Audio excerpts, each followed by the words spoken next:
Thank you. Our next speaker is Mr. Rashed Al-Falahi, with little over 14 years of progressive experience in providing critical oversight and insight to key government stakeholders on approaches to communicate and advocate critical issues across the UAE. Through effective communication techniques, especially in atomic energy and nuclear matters, Rashed is the first Emirati researcher in the field of narrative and future storytelling, with focus on the growing importance of chief storytelling in organizations. His talk is titled Stories for the Future, Experiencing Government Services Through Storytelling. Please welcome him. Thank you very much. Once the water started falling from the ceiling, I got nervous, so I started playing Candy Crush, and I felt a little bit better. But speaking about wearables, Mr. Daniel, as I was sitting, we spent almost an hour sitting, my wearable told me to stand up because it knows that it's not good to sit for a very long time. So to reset your systems, can I please ask you all to stand up for a while and sit down again, please? Thank you very much. This is why technology is good. This is why we have to make the most out of it. So, COVID-19 has just hit the world. Please have a seat. We are in a frenzy of chaos with the fear of the unknown.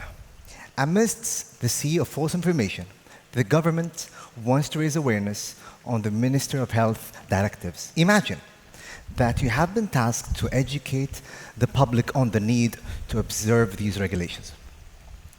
One great way of achieving this is to present data and statistics on the scare death toll and infection rates globally. Alternatively, you would present these ideas using the real stories of people that have been affected. Which amongst the two options would be more persuasive? Research has shown that the public composed of all walks of life will remember the story way better after the data and figures become blurry. In my experience as a storyteller and futurist, I have come to know that this is nothing but the truth. As a keynote speaker, I'm always faced with the challenge of delivering my content in an interesting and captivating manner. I soon realized that the story is a powerful tool that creates a deep connection with the audience to create social change. Storytelling is an ancient practice that is as old as the human race. Stories have shown to capture and broader attention, increasing the likelihood of hearing and learning. Today, I'm here to show you the power and evolution of future stories and how they can be incorporated into government services. Why does a future story work? A future story can harness the world's most potent engine of possibilities, imagination. It disarms skeptics in a way that no statistic or analysis can. Facts are meaningless without a contextual story.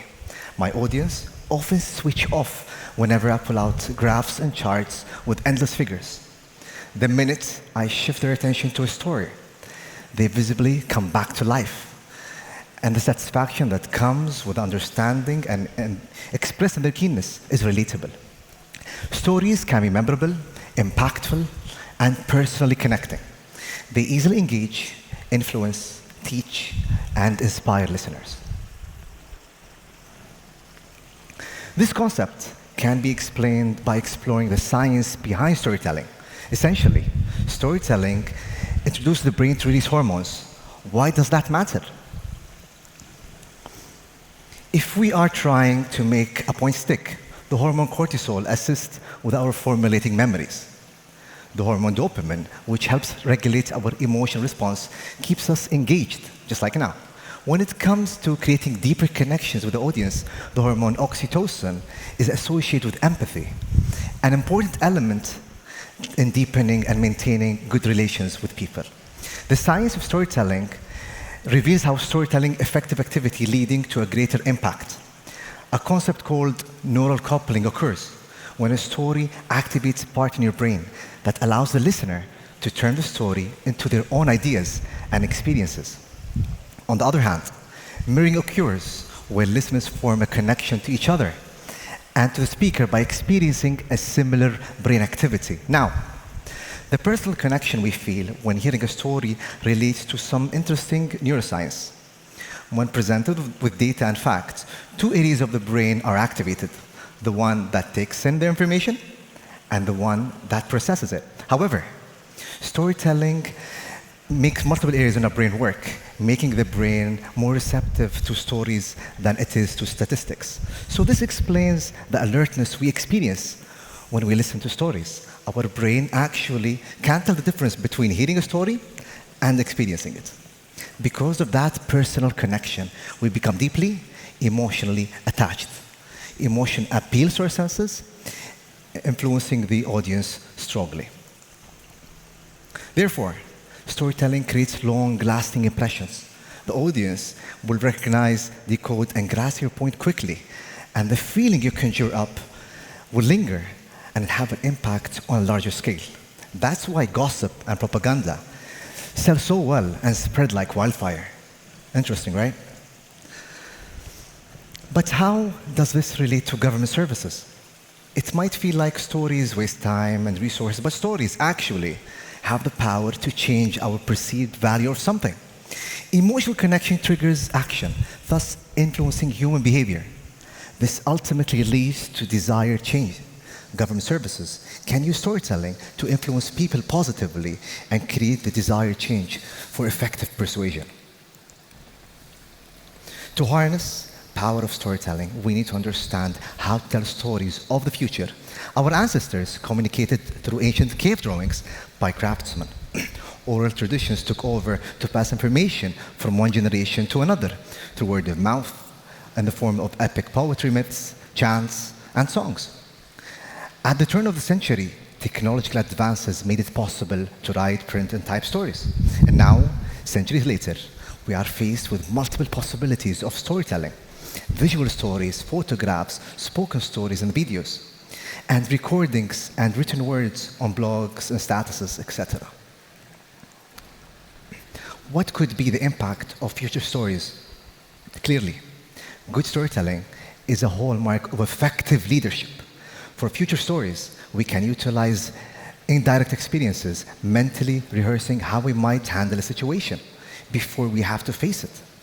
I remember the first time I learned how to ride a bicycle. I was young, excited, and determined.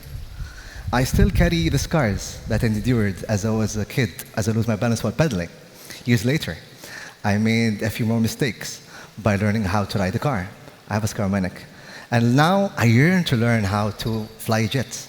My fear of making a fatal mistake over flying a plane, of course, scares me. However, I came to learn that pilots actually fly their first jets without ever leaving the ground, complete with the associated motion sickness. This is made possible by groundbreaking inventions, virtual reality, for instance, and augmented reality. In the same way, you will not just devour narratives from a book, watching a movie, or listen to an audiobook.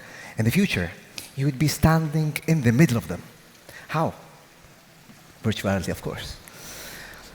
Virtual reality allows it. Virtual reality films are extremely vivid, creating a perception of depth, smell, vision, and sound. Whenever I want to have a good time with my kids, I find virtual reality very exciting. Sometimes the kids and I are filled with the sense of awe, and sometimes I can hear their screams due to the perceived reality, due to virtual reality's reality. I must admit that I have had some unsettling emotions myself in many instances. How many of us have had the chance to experience the virtual reality experiences in augmented reality? This technology is new, but most people are yet to experience it. But in the future, the technology will take a center stage in determining how stories are told. It will take storytelling to a whole new level, making them more multi-sensory and physically interactive. Perhaps you're wondering why this is a game changer for government services. Well, perceiving the characters in the story like real people creates empathy. How can governments take advantage of this evolution of the stories of the future? Through three main ways: gamification, community engagement, and accelerated innovation. Networking stories can be incorporated into government services through gamification. Most of us that have experienced virtual reality have done some through gaming. The government can encourage social participation by a friend-like competition with the end goal of improving its relationship with the public. Who doesn't want some fun? We play too much as it is, and the government can tap into our competitive nature to engage the public. But the question is how? Games are fun, engaging, and interesting. Gamification introduces game mechanics into government services to engage participation, inspire collaboration, and foster interaction. Some of the main elements include competition, reputation, social interaction, cooperation, rewards, levels, badges, progress bars, and rankings. These act as intrinsic or extrinsic motivation to influence social change. The government can push people towards positive behavior through subtle influence of the games. For instance, to encourage civic engagements, games can be used and empower members of the public to voice their concern in exchange for reward. And another example, to unify the people by bringing them together through gaming, thus fostering the community spirits.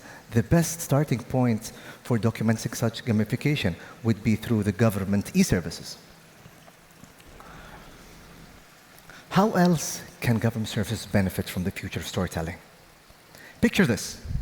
The Prime Minister sitting right next to you and addresses you directly on an issue of national concern, explaining why he made this certain choice. This creates a form of intimacy, as if you are having a conversation. In the spirit of democratization, such activity will enable community engagement in government services.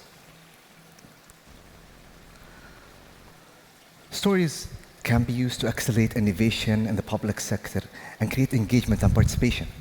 Stakeholders from different sectors can provide us with perspectives by sharing stories and perception of the future of their communities, as well as the needs and the priorities. This can guide decision makers and thought leaders on the services they want to prioritize. You may ask, why should we prioritize community engagement in government services? The simple answer is unity. We want to bring people together despite their individual differences, create safer environments, share common goals, and prioritize the immediate needs of the community. What better way to achieve this than to share stories of the future we hope to create? Through Open Communication Challenge, local people can express their ideas and opinions to the leaders and thought leaders to ensure the presentation. Stories open up simple, relatable avenues for increased participation to ensure more voices are heard.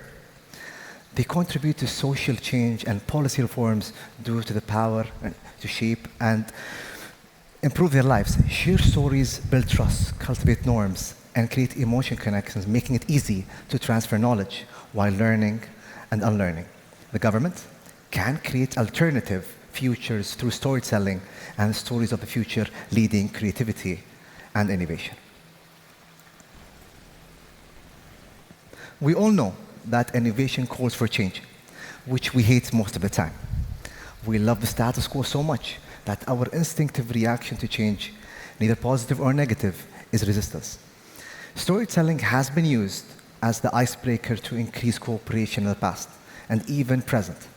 As technologies advance and storytelling evolves, we can tell stories in more impactful manner for mutual reality. Stories become real and more reasonable as if we are experiencing them firsthand. This can be used to communicate with the public and executive officials as well as the public to accelerate innovation. The technology acceptance model offers a good guideline on how people perceive innovation. Besides perceived innovation, external variables influence the attitude towards innovation, as well as the intention to use actual units of the innovation. And the digital era, it is not enough to tell a good story. We are bombarded with millions of stories out there, creating a battle of attention. Therefore, the government must position itself strategically when incorporating future storytelling in its services for increased effectiveness. Thank you very much.